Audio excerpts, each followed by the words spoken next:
Entrevista do dia. Meus amigos, enquanto a cárie é a doença crônica mais comum entre as pessoas acima dos 60 anos, a gengivite é a causa mais recorrente para a perda dos dentes entre os idosos. Na maioria das vezes, a causa principal é a falta de cuidados com a saúde bucal e, em muitos casos, a única saída é recorrer à dentadura. Mas é possível, prevenir esse problema, viu, gente? Vamos prevenir a gengivite, que é a causa mais recorrente para a perda dos dentes na maior idade. E é sobre isso que nós vamos conversar aqui com a dentista, a doutora Regina Bregalda. Doutora Regina, muito bom dia. Bom dia, Paulo. Tudo bem? Tudo bem. E a senhora, como vai? Graças a Deus, tudo bem. Coisa boa. Muito obrigado pela participação em nosso programa, pela disponibilidade em conversar conosco aqui e orientar aqui, os nossos ouvintes. Nós temos muitos ouvintes aí na melhor idade, viu, doutora Regina? Que ótimo. Vamos ver se a gente consegue ajudar em alguma coisa aí, Paulo. E geralmente, quando nós chegamos assim nos 60, 65, a gente vê mesmo a turma reclamando: nossa, mas os dentes estão com muita mobilidade, né? Tão bambos, né? Eu não consigo mais mastigar um alimento mais duro, torresmo, nem pensar, né? Algumas frutas não pode comer mais. Então, tudo isso é causado pela gengivite, doutora? Isso. Na verdade, a gengivite, ela é uma inflamação na gengiva, tá, Paulo? Então, a bactéria que causa essa inflamação, se a gente não cuida, não tira a placa e não consegue... A gengivite, ela é reversível.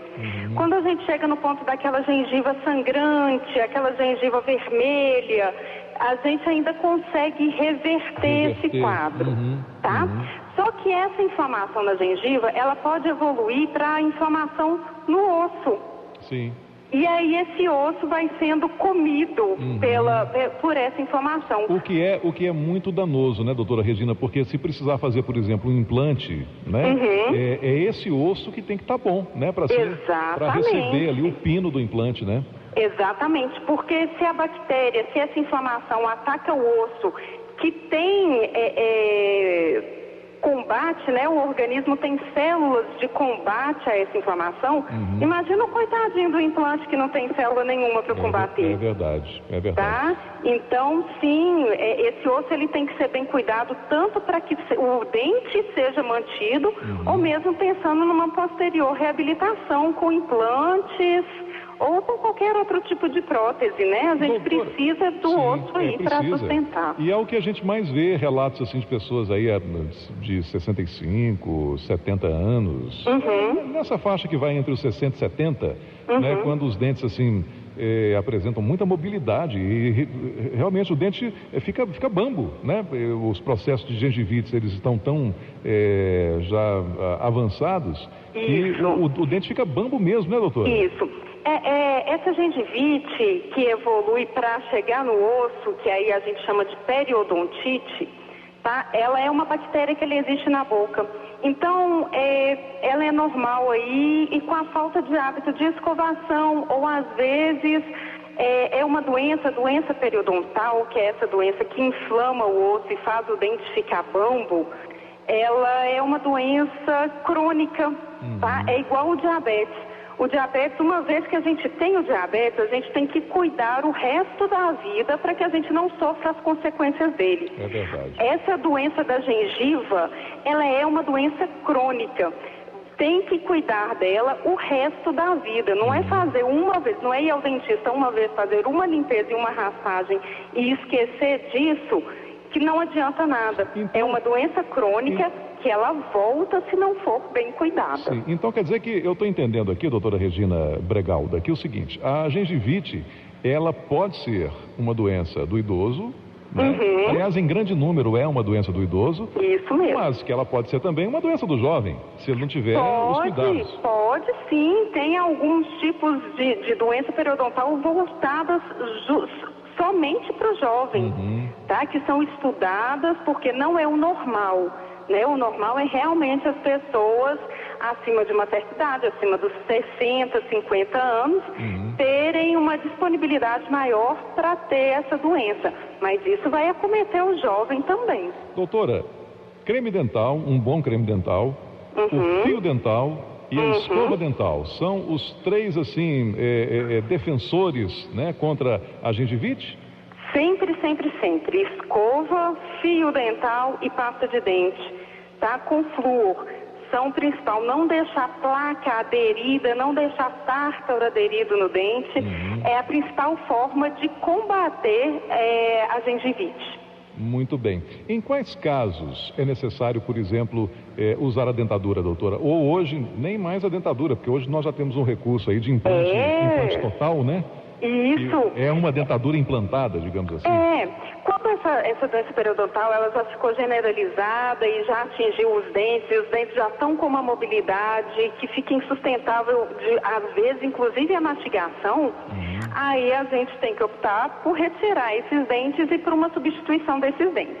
A mais imediata que a gente pensa é a dentadura, né? Porque é a que existe aí há mais tempo. Sim. Mas hoje em dia, o implante é um recurso super utilizado, é um recurso que já está aí há um tempo no mercado, né? Que a gente já está usando há muito tempo e que tem um retorno excepcional de todo paciente que faz. Eu fico vendo exatamente a questão, doutora Regina, seguinte, da capacidade mastigatória. Muito maior com o implante, com certeza. Paciente. Por exemplo, a dentadura, ela dá, assim, numa escala de 0 a 10, por exemplo, ela dá quanto de capacidade mastigatória? Isso vai depender até da adaptação do paciente para isso. Ela cai, ela fica se movimentando ali dentro. Ela fica bamba. Quando o paciente vai para o mar, ele abre a boca e ri, a prótese vai embora. Eu já vi pacientes colocarem, substituir a prótese total, né, que é a dentadura, por implante, porque a filha deu uma viagem para a Disney. E aí não tinha como ir nos brinquedos com a prótese total e queria colocar algo fixo. Então, nesse sentido, o implante, o que a gente chama hoje de protocolo, né? A gente faz poucos implantes e consegue reabilitar uma boca inteira, uma arcada inteira com poucos implantes. Ele realmente é um recurso que está sendo muito utilizado e que está trazendo uns resultados muito bons de satisfação dos pacientes, inclusive. Doutora Regina, por exemplo, nós temos o idoso. Vamos focar aqui o idoso. Vamos pegar aqui uma idade média de 65 anos. Homens e mulheres. Digamos que esse idoso, ele não tem o hábito da escovação. A gente tem que escovar os dentes quantas vezes por dia, doutor? Umas 5? De preferência, todas as vezes que a gente come alguma coisa, exemplo, mas pelo menos após cada principal refeição. Então, vamos colocar café da manhã, lanche... Almoço... café da manhã, lanche entre café e almoço, lanche da tarde e jantar. Então, 5 vezes, né? Tá, aí o idoso, ele não escova os dentes essas 5 vezes. Ele escova de manhã e escova, por exemplo, à noite antes de dormir. Mas ele tem, porque a gente sabe também que a calcificação dos dentes, né, quanto mais velho a gente vai ficando, mais os dentes vão ficando com mais calcificação e a questão da cárie fica até mais diminuída, ou não? Com o passar do tempo, é mais comum, não é que a cárie vai sumir. O paciente, depois de 65 anos, tem menos cárie. Não é isso. É porque o problema de gengiva, ele vai ser mais frequente. Tá? Então, a perda de um dente por problema gengival nessa idade, ele vai ser bem maior do que a perda por cárie. Não é que a cárie não exista, a cárie continua ali. Só que o outro problema, ele se sobrepõe. Tá? E hoje para cárie a gente tem muitos recursos. A pasta de dente mesmo com flúor vai diminuir a possibilidade de cárie. Então, quem passou uma vida inteira escovando com flúor, chega lá na frente com o dente um pouco mais protegido. Agora, a doença periodontal, apesar da higienização ser primordial para que essa doença fique reprimida, o flúor não vai atuar atenuando a doença periodontal. Então, esse idoso que escova os dentes de manhã, depois do café, e escova à noite, antes de dormir, mas que controla bem essa questão do tártaro, vai ao dentista, faz a limpeza. Esse idoso pode continuar nesse esquema ou a senhora sugere uma outra abordagem diferente? Não, pode. Inclusive deve ser quem faz isso todos os dias e faz o fio dental e escova pelo menos nessas 3 vezes ao dia, deve ter provavelmente uma saúde bucal muito boa. Muito bem. Então tá aí. Agora, se vir, né, alguma placa bacteriana se formando, né, porque o sinal da gengivite é a placa, não é, doutora? Isso.